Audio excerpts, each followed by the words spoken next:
Welcome to Professor Game Podcast, where we interview successful practitioners of games, gamification, and game thinking who brings the best of their experiences to get ideas, insights, and inspiration that help us in the process of getting the students to learn what we teach. And I'm Rob Alvarez. I teach and work at IE Business School in Madrid, where we create interactive and engaging learning materials. Want to know more? Go to professorgame.com/subscribe, start on our email list, and ask me anything.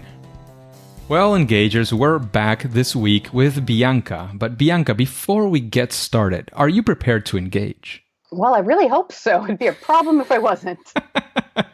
Absolutely. I'm sure you are. Because we have today Bianca Woods, who is a senior manager of programming for the eLearning Guild and the founder of Clever Raptor, which is an L&D learning and development design studio. With degrees in both art education and education media design and technology, she is passionate about demystifying design and technology for others. So that makes a lot of sense for us, definitely. She also loves designing course content and media, test driving new technology, and taking photos of bizarre warning signs. So, Bianca, are we leaving anything out that we should mention before we get started? I think that's sort of it in a nutshell, especially the bizarre warning signs part. That sounds absolutely fantastic. So, Bianca, what would you say a regular day or week, like what does being Bianca in a day like today look like? So my exact day-to-day tasks are wildly different because I work in the event space for learning professionals. And so it kind of depends where in the flow of those events we're at. I do work from home. So my day-to-day work involves the very, very long commute of going down a flight of stairs to my home office. There you go. Very hard. My coworkers are 3 cats. They don't really have a lot to offer my meetings. But a lot of my time is spent initially first thing in the morning, checking on emails, putting out fires. Depending on where we are in the year, I might be reading conference proposals. I might be coaching people on what kinds of sessions we're looking for. I might be reaching out to speakers about online events that we want them to speak for. I do a lot of research into what's happening with learning and development in the world so I can better understand what the attendees and the audience for the eLearning Guild is most interested in, what's changing, what's shifting. Got to stay on top of that. I do a lot of work with our marketing team to help us have a really cohesive look on what the industry is looking at, what our audience is looking at, what they're asking for. And then there's a lot of really fun stuff too. Like right now, I'm in the process of putting together an email course for new speakers to give them, just a little bit of a boost on figuring out how to do this whole public speaking thing. Very necessary many times. And then in my evenings, like you mentioned, I have my own learning and development company. It's just me, but it was really important for me when I started working with the eLearning Guild to keep one foot still in the spot of being a practitioner. So I do take on learning and presentation design work. And because I come from a visual design and also multimedia background, a lot of what I specialize in is how do you leverage visual design and multimedia in ways to help people learn, to make your message stick with people, and to tell your story in a compelling way. Very, very interesting. So Bianca, can you tell us a story? Because we are all about stories. You were talking about storytelling as well. We would like a story for you to tell us a story of a time when, you did one of those first attempts in learning or fails, and that maybe you would even call your favorite fail because you were trying, to do something, it didn't work out, or how do you turn it around? We want to be there with you. We want to experience that. We want to learn from that fail moment that you had, and especially if it has anything to do with learning and development, games, gamification, and so on. I was pondering this ahead of time, and I have a really good total fail that involves our conferences. And I love our conferences, but we try lots of different things. And for anyone who has attended one of the eLearning Guild events or any other event, these are pretty common now. We use a conference app that allows you to look at the program, to interact with other attendees, that kind of thing. And we use a conference like a rapid development tool for creating the app. And it has different gamification elements kind of baked in that we've looked at different ways of implementing. And one of them can be used for rewarding people for engaging in certain activities in the app itself. So things like reviewing sessions that they've been to and interacting with each other in sort of the chat area. And so it's this fantastic element, especially as we were first getting started with the app, of going, well, maybe there are ways to leverage gamification to help people wrap their heads around why they might want to use this app and what kinds of activities we want them to do. And one of the initial things, this is actually a bit before my time with the Guild, is we used to give a lot of points in the app for people reviewing conference sessions that they had been to. And it sounds like that makes sense. It's really valuable information for the conference organizers. It's incredibly valuable information for a speaker because it helps them when the conference, the feedback is good, understand what clicked with the audience, what didn't. So we gave a lot of points for that, going, oh, surely this is a valuable activity. We should reward it as such. Then what happened was people figured out the system and they started, they gamed the gamification. Funny thing that people actually started thinking about it and they realized. I mean, you have to give them credit for the problem solving here, because what they did is they left very, very brief reviews. And then they started reviewing sessions they had not personally been to. And they would leave feedback like, I didn't actually go to this session. Oh. To get the points. So they would happily have all these points. But by rewarding behavior the way that we did, we initially went into this going, oh, this will help people realize it's valuable. And what it ended up doing was it muddied the feedback we got from attendees. And we got fake feedback, essentially, because people gamed the system and wanted the points. So we ended up shifting our approach entirely and drastically reducing the number of points we gave for proposal feedback so that there was intrinsic motivation to leave the proposal feedback of you wanted to tell the person what you had thought rather than extrinsic motivation from point. There you go. That makes a lot of sense. And it's, you can call it it could have been a bit of the over-justification effect if that had kept on. But I think you caught it mostly on time. And the good thing is events, you kind of can respawn every time you have a new event. Yeah. It was like, this didn't go well. Restart the game. We just do it all over again. Everybody dies. Nobody dies. Everybody starts all over.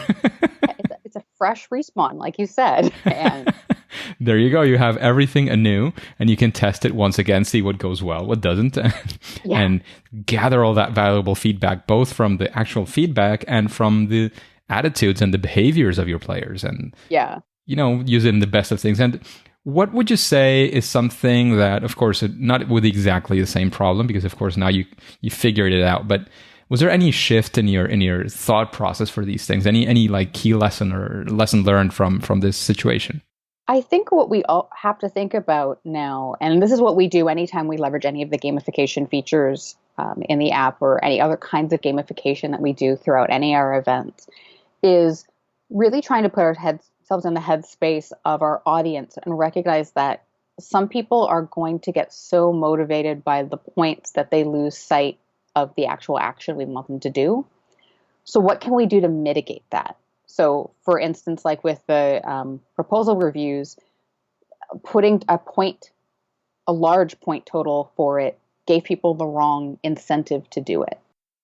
And so it's that surface analysis, we went, oh, this made a lot of sense, but then having to think long game going, all right, we know some people are going to try and game the system, not because they're evil people, but because sometimes gaming the system is fun. Sometimes gaming the system is better than the game. Yes, it is. And knowing that, once again, they're not malicious, they're just different motivations for doing things, and going, what can we foresee someone doing in this case? Are there ways that this is going to go in a direction we didn't initially intend? And it's hard. And you're going to make mistakes because we can't anticipate what every single human being will do, but at least trying to think beyond the initial surface level implementation of the gamification and going, what's going to go deeper? How's this going to play out when thousands of people are using this? Absolutely. And one of the things that you were saying there is you were rewarding people for giving some feedback. And of course, it's not easy. It's starting to get more interesting in that space with, AI and all these trends. But you were rewarding them not exactly for what you wanted, which is because it's really hard. I'm not saying it's because you did it wrong, but it's because it's really hard. And maybe they're, pondering on how many points are you giving them for something which, as you said, you're not exactly sure it's what you're asking of them, is what you're going to get and what you're looking for. I think that point is very, very important. And sometimes there are other things where, I don't know, if you have like some sort of beacon or something, like logging into that room and staying in the room for 30 minutes, because that's the length of the talk, you might want to reward people for that. Maybe this is just a very quick idea. Yeah. Because the behavior you want is for people to be there. Of course, you're rewarding them for being there, not for listening. That's a completely different behavior. Were you present? Well, exactly. So you don't give too many points for being there. You give them some points, because you do want the speakers to have people to listen to them. And then if you will have some sort of way of, rewarding them for actually listening, then maybe that's another completely different thing. But I thought it could be a sort of a neat example of two things that you're motivating people to be there. And I'm saying this because as a professor, we sometimes have the students in the class, and we do want them to be in the class for sure, but that's not the only thing. We also want them to participate and learn. So there are two incentives going on in there, and one is not enough. You need to get that one, and then you need to get them to the next level. But again, how do you know if they listened or not is really, really hard. So you kind of get these proxies and these things. Just, I would say one of the key learnings there is making sure that the incentive there is for the right thing. And that how much you reward it as well has a lot to do with that. So Bianca, moving on and going on to the next question and, sort of taking a spin on this is actually, if you have any sort of story actually of success, some big challenge that you faced and you solved, or you were able to do it, again, it could be on the first attempt, the second or the fifth, it doesn't matter, but you went out to do something, you had success on it, and we want to be there with you, want to, learn from that experience as well.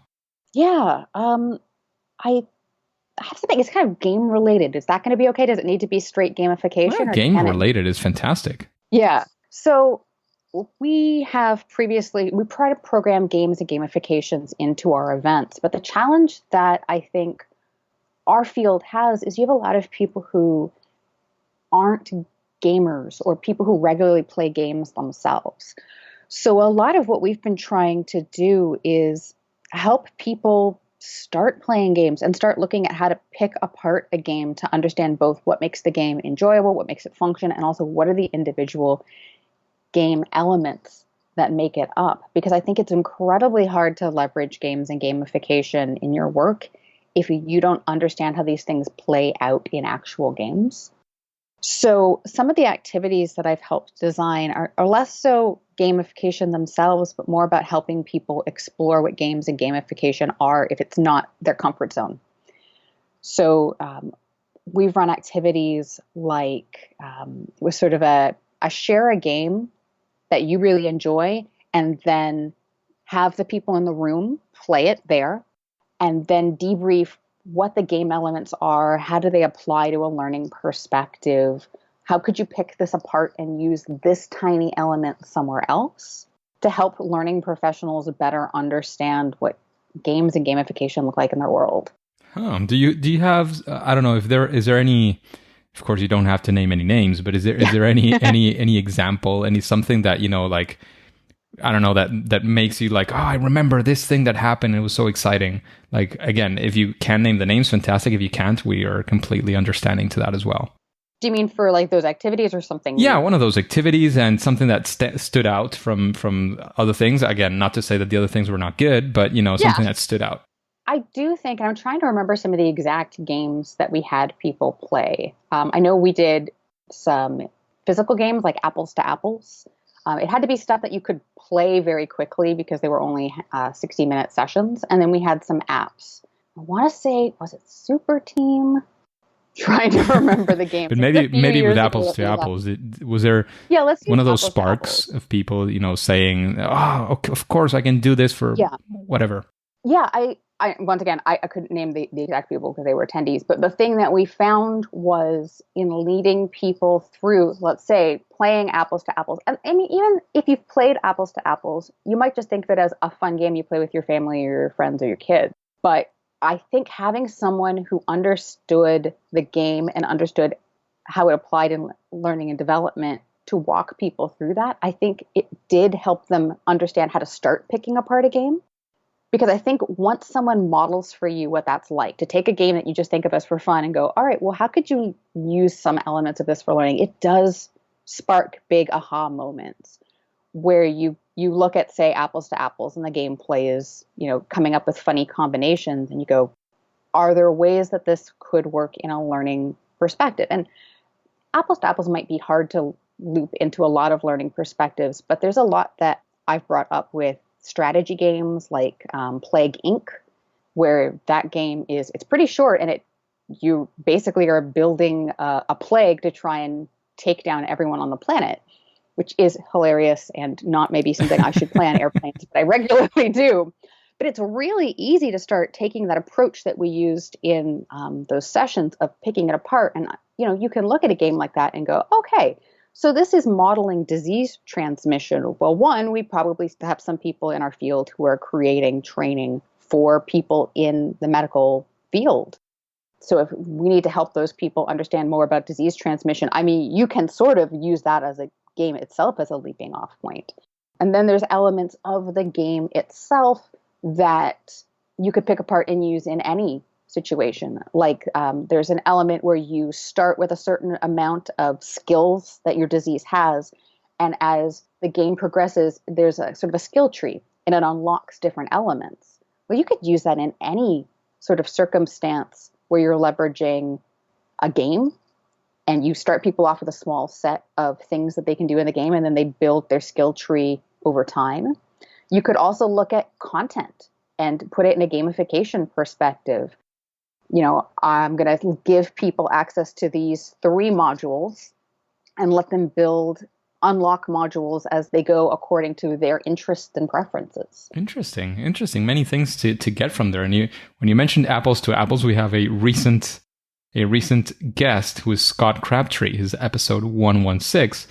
And he was actually inspired in apples to apples to create his card game for happiness at work. So that could be something interesting. Maybe you wanna have a chat with Scott as well. That sounds cool. Yeah. He uses them mainly, well, not mainly, like almost exclusively in the corporate setting. Yeah, it's been really interesting to see certain games applied to a workplace. Yeah. And I think it's a hard challenge because you start proposing the idea of let's have people play a game to learn something. And some people just shut down and they're like, well, that's for kids and that's a no. Yeah, that's true. But if you that's true. A really good game and it really does reinforce your content, it's a fascinating thing to watch people play because it can leverage people's interest in games or game-like experiences to grab their attention and keep it. I'm personally very engaged with simulation games. Okay. It's one of my favorite genres of games, like when I am playing games. But way back when I was doing leadership training at a bank, we leveraged a simulation game of having people go up Mount Everest as a team. And so each person in the game had a different role and different experiences that they could lend to how they tackled the problem and whether they were able to scale the mountain or not. And what it was all about was teaching leadership and team skills. But I think when they started playing the game, they didn't really see it that way. They were like, our challenge is to go up a mountain. That's why they were interested in it. But afterwards, when we started debriefing the leadership or lack thereof of leadership in some teams, they really got it. And they came up with interesting observations that I think if it had just been someone standing at the front of the room coaching them on leadership techniques, they might not have come to. Yeah. Because the fun of the game pulled them along and had them engage with the material in a different way. I mean, that's not to say having someone in front of a classroom talking about leadership techniques isn't also useful, but there's something about the game element, particularly for that particular part of the content, that just clicked so well with people. Oh, absolutely. And I would argue that simulations, when you have a simulation for any sort of learning objective, one of the keys there, and something that almost, if you don't have it, it probably won't work, is the debriefing. If you don't have a debriefing, then clicking together what you actually did learn. Maybe you did learn something, but if you don't click it together and say, oh, okay, so I can use this to this other thing, maybe it's not even applicable sometimes, like pretty often actually. And that's something that we've seen, like that debriefing phase, whether it happens during the game or after the game, is fundamental. It's key. There's the automatic games that you just play it and then you learned. Really, really, really, really difficult. That's really, really hard. Mm-hmm. And talking about games and simulations and all these things, I know you're also an L&D professional and you're creating and designing all these exciting things. Do you have any sort of process when you're creating these experiences, or maybe it has to do with the conferences that you organize? Of course, ideally it would involve some games and gamification, but if not, we would just like to get into your head, sort of. So, like, is there any process that you follow, any thought process, system, whatever that looks like? For me, a lot of it is starting right at the beginning, getting myself into the headspace of who the content is for. I think it's incredibly hard to design a game or an experience that works universally well for everyone. And I think especially so for games. And I mean, this is why game developers leverage personas and they leverage market research and user testing, because you can't make one thing that works equally well for everyone. So for me, my initial phase of working on any project, but especially something that's game or simulation related, is who am I making this for? What can I know about them? How do they feel about games and simulations? How do they feel about this content? What do they know? What do they not know that we really need them to know? One thing that I find really helpful, and it's not always information you can get, is what previous experiences have they had with this content? Because what I'm going to design for someone who has had a really bad run with a previous game system. Let's say they had one launched at work and it performed very poorly, the user feedback was terrible. I might have to tackle that problem a little differently than building something for a group where they have previous experience with games and gamification in some of the learning experiences they've had before, and it worked really well. Another thing that I tried to do, especially with simulations, is before I do almost anything, it's find out as much about the thing I am trying to simulate as humanly possible. I mean, you would think that would be the first step automatically. It's not always in everyone's process. And I think if it's not, and I know we're sometimes in positions where it's hard to buy the time for that, but as much as you can, dig into that. If you have a subject matter expert who's coming to you and says, well, I would like this simulation about hospital rooms, find out as much as you can about what a hospital room is specifically for your intended audience, because that experience can vary wildly. Find out what the real pain points are, because I've seen some really bad simulations that focus on things that technically could happen in the space, but rarely happen, because that can really bounce out your audience and make them go, well, this doesn't feel like my world. It might be someone else's world, but it's not mine. One of the simulations I did when working on the leadership team many years ago was involving conversations between managers and their direct reports, coaching conversations. And the initial request I had was sort of very, very basic. And a lot of the work that I had to do was digging into, okay, I get what the content is about coaching conversations you want them to learn. Where are the areas they mess up, and what are they really good at already? So then I could concentrate on making conflicts and situations that felt real to the users at this organization. And also didn't spend a lot of time teaching stuff they already knew. And I think that helped what I was creating succeed. It's almost, I've talked about this online before, there's sort of an uncanny valley, not just for visuals, but for simulations. And if something is close to someone's reality, but not quite right, it just feels weird for them and can cause their attention to just disappear. Yeah, definitely. It makes a lot of sense because, I mean, if something feels like it's the same effect with the visual stuff. It's like there's something like icky about it. Yeah. it's like they sort of got my world. Not really. I know that that's not the paperwork we use for this, and I know that that's not the term we use for that emergency. And then they're distracted by these little tiny details, and it pulls them out of the simulation. You're almost, in a case like that, where you're just not going to get the details right, you're almost better making something up completely fictional than try and make it as realistic as possible and failing. Yeah, that's true. That's true. Absolutely. Absolutely. Just a quick break before we continue. Are you enjoying this podcast? If you're listening through a podcasting app, please subscribe and rate us on the app. This will be of great help to reach more engagers so we can change the world together through gamification. So Bianca, what do you think? We've been talking about many of the successes, the failures, processes. Is there anything that you would say it's almost something like a best practice, or one of those things that you say, well, if you think about these things or if you do these kinds of things, it's almost always going to benefit your project? User testing. Every single time. And I feel this way not just about games and gamification, but I think it's incredibly important with that. But just learning and development in general. I think the story that I told earlier is a perfect example of it. We had a hypothesis. If we do X, it'll lead to Y. We didn't have a good sense of, well, what's going to happen in the real world when real human beings start playing with this and might do things we don't anticipate. I think if we had done more user testing with that ahead of time, we might not have fully grasped the problem, but I think we would have seen the signs in it then. And when you're knee deep in a project, you're going to miss stuff. And it's not a personal failing. It's just, you're so aware of the information and how it works that you'll sometimes miss little things like it's not clear what direction you're supposed to go in the game when you get started, stuff like that. And something like user testing, where you have people who don't have any experience, who are coming into it just like your intended users, where they don't know anything other than whatever they've been given about the situation. They're going to find stuff that you as the expert are going to miss. And I know, much like doing your due diligence at the beginning of a project, buying time for user testing is hard, particularly user testing that then leads to iterative changes that you have to make afterwards.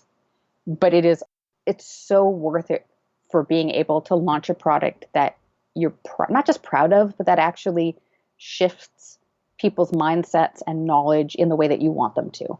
That makes a lot of sense. And user testing, player testing, call it as you wish. I think it makes sense in everything almost that you build for somebody else who's not you, basically.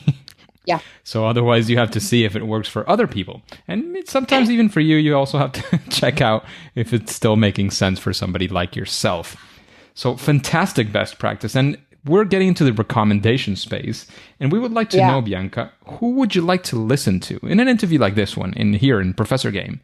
Is there somebody that comes to your mind?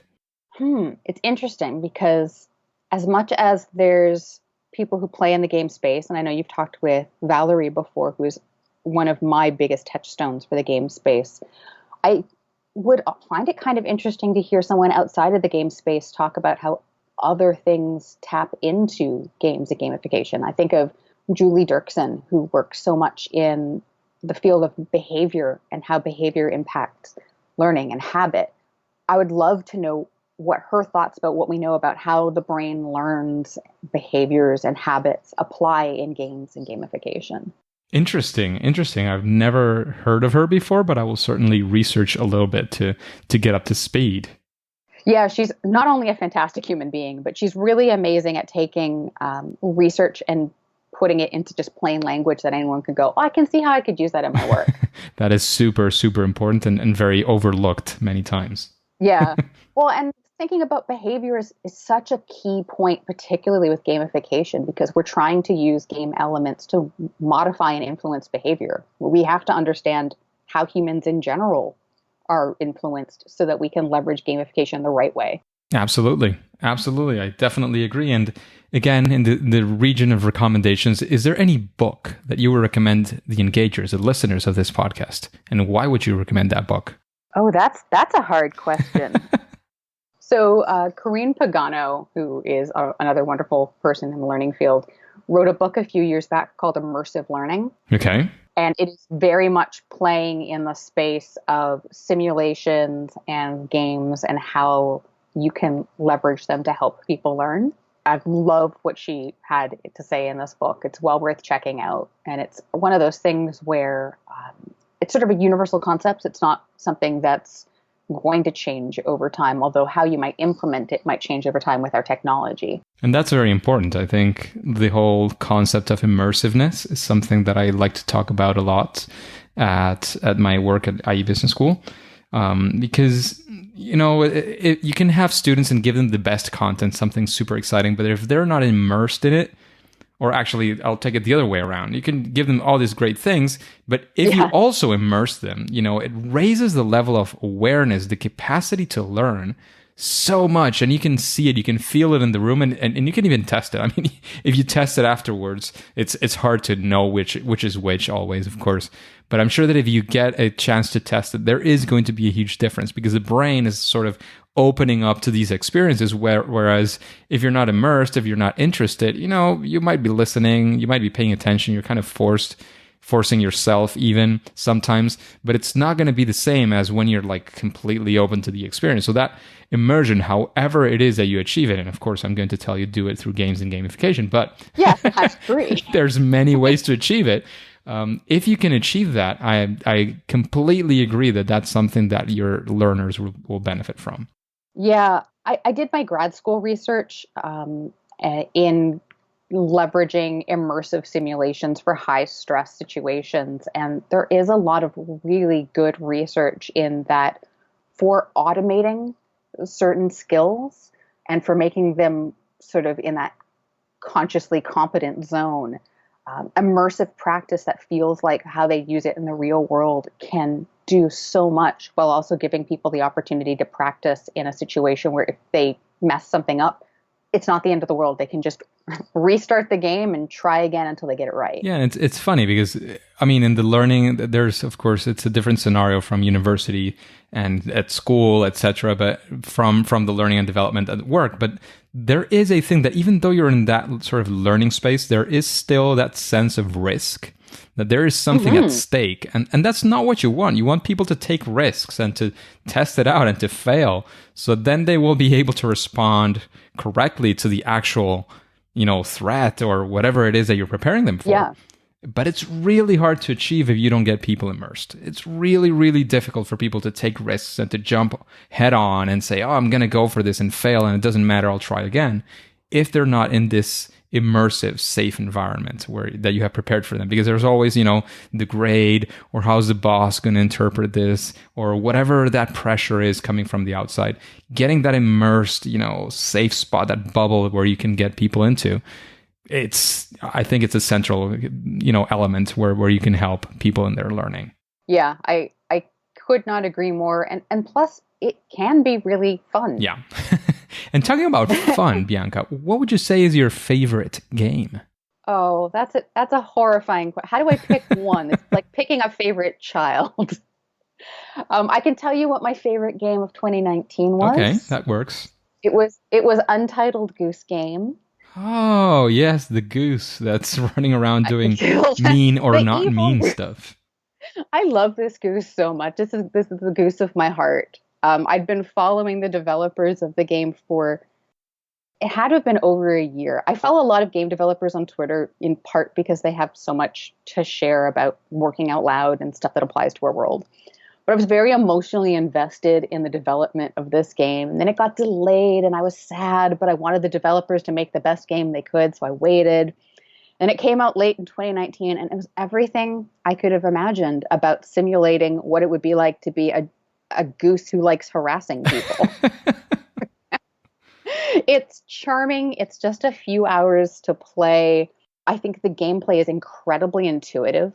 If you want to think about tutorials in games and teaching people how to interact with the world in a way that doesn't feel like an instruction booklet, this is a great game for that. The character designs are very charming. So if you want to look at what does a game look like that isn't developed with millions of dollars worth of budget for rendering characters, this is a great example of something that was developed on an indie game budget. It's done absurdly well from a sales perspective. I think it was originally designed as a joke. And a few weeks ago, they announced they had over 1 million downloads of the game on Wow. various platforms because it's available on the Switch. I think it's on PC, and it just got launched for PS4 recently PS4, around seriously? Christmas. Yes. I think they launched around Christmas, which was very, very smart.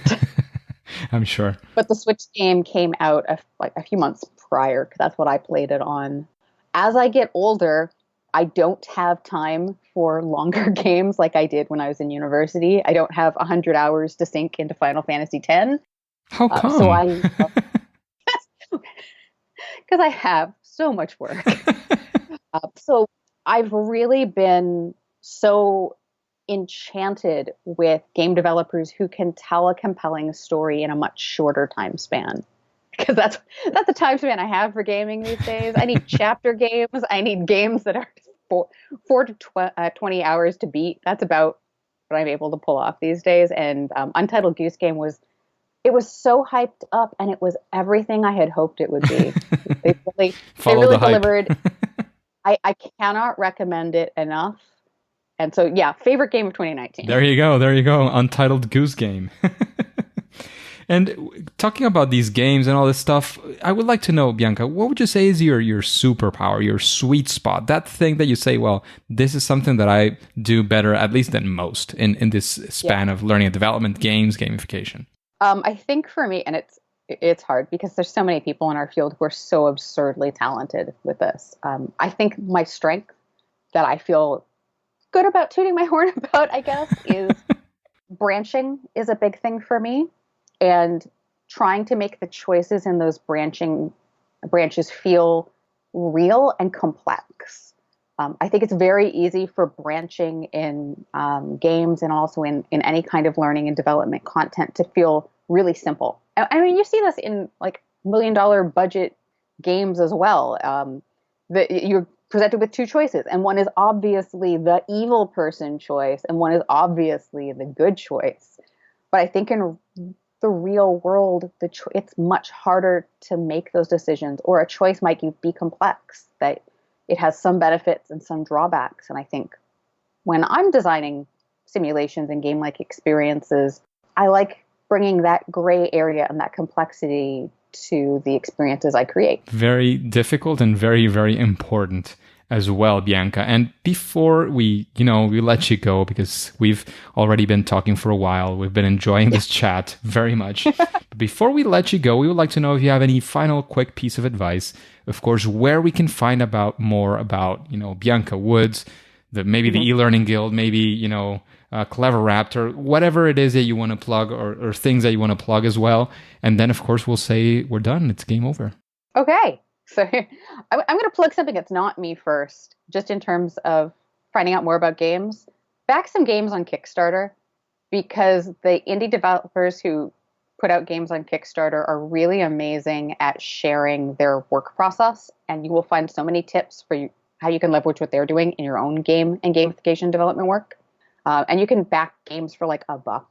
You'll still get all the updates even if you don't get the game. So that's my quick tip that we weren't able to weave into this. In terms of plugging myself, I am most often found on Twitter. My account is eGeeking, so EGEEKING.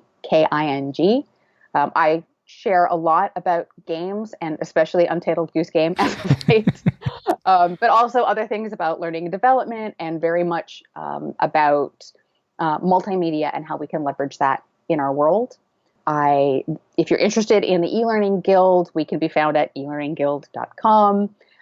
It's a fantastic community for anything related to learning and development, but we have a lot of information on games and gamification specifically. So it's a great way to find some content. It's a great way to find some other people in the field. Which is always super, super important.